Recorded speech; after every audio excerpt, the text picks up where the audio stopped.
Good morning, everybody, and welcome to Mana Inspiration with yours truly, Note Endurance. Like always, we're going to start off with our scripture. It's in Galatians 5:1, which states, "For freedom Christ has set us free. Stand firm, therefore, and do not submit again to a yoke of slavery." That kind of relates to me in bondage. And to kind of get an idea, have you ever seen an elephant in the circus? Um, and why they're so tame and why they're controlled. So, the idea of how they do this is they tie a rope around the elephant's ankle when it's a baby. They put the stake in the ground. Now the elephant is fighting, fighting, fighting. It's a baby, so it's not able to pull it out. It eventually gives in. Now, because of it giving in, it psychologically now thinks that it can never pull that stake out of the ground. Eventually, the elephant goes from small to, we know how big elephants get.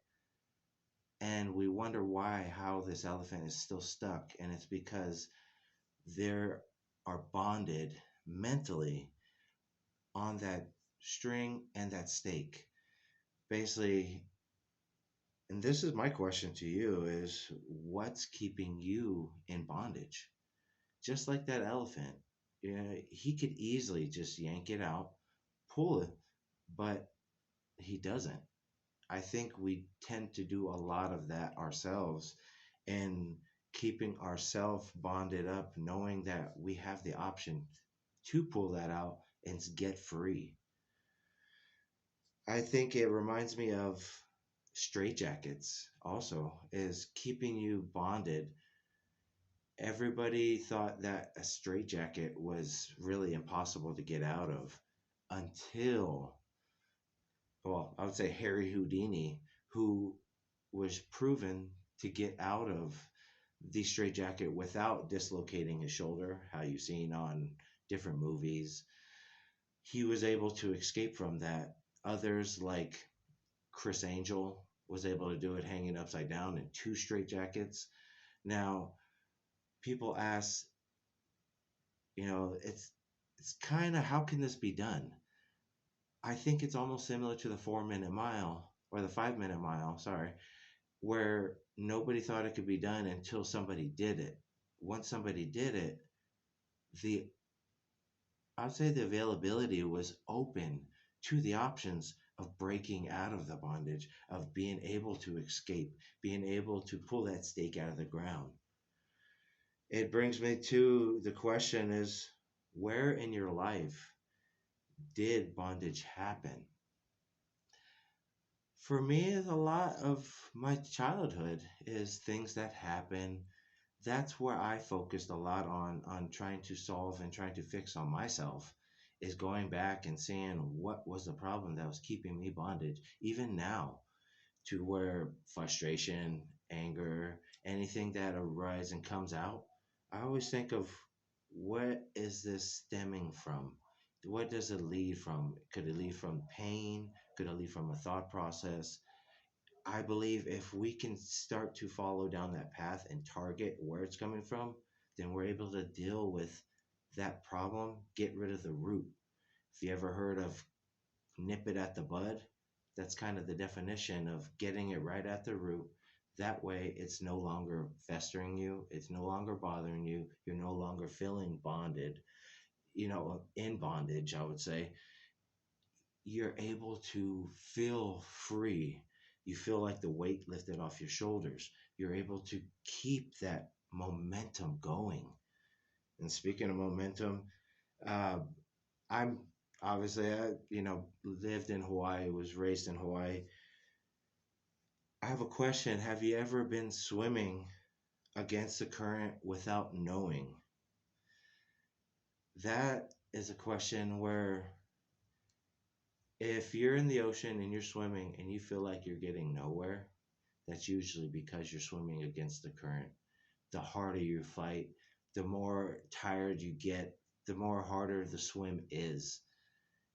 If you kind of notice, if you turn your direction, shift it into swimming with the current, you actually will get there twice as fast, exude less energy.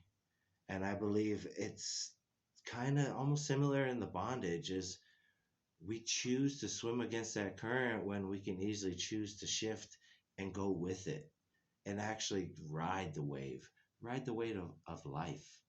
That way we're staying balanced, we're staying happy, we're no longer in that bondage, we're no longer just held down.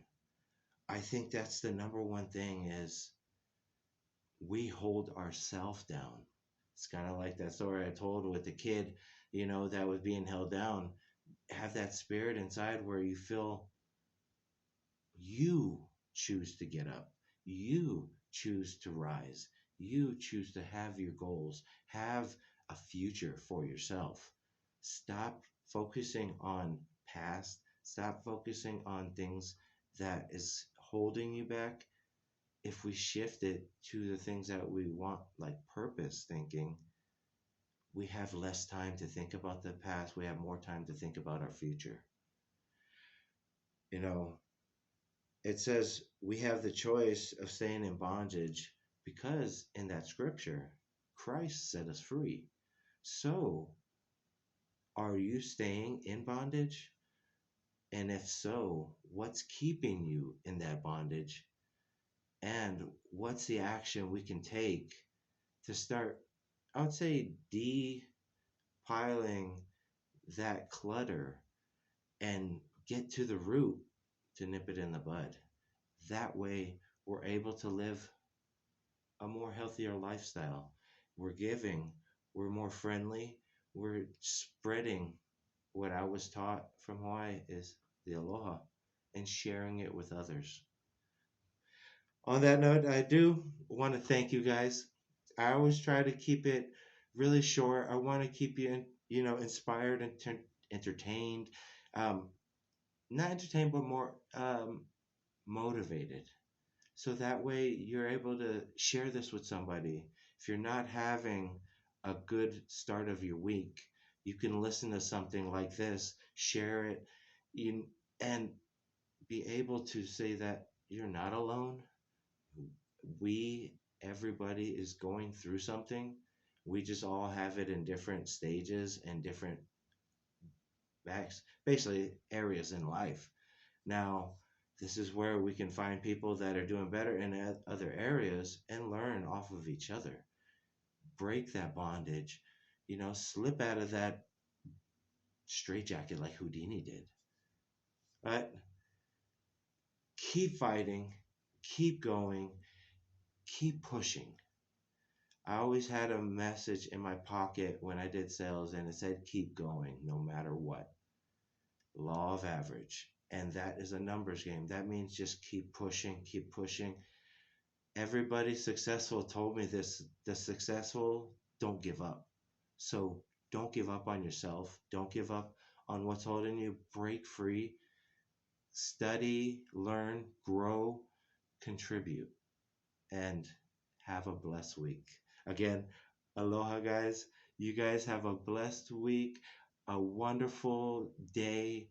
Share this message, like it, subscribe, hit the bell so that way you hear in the other messages. Go in, listen to other ones.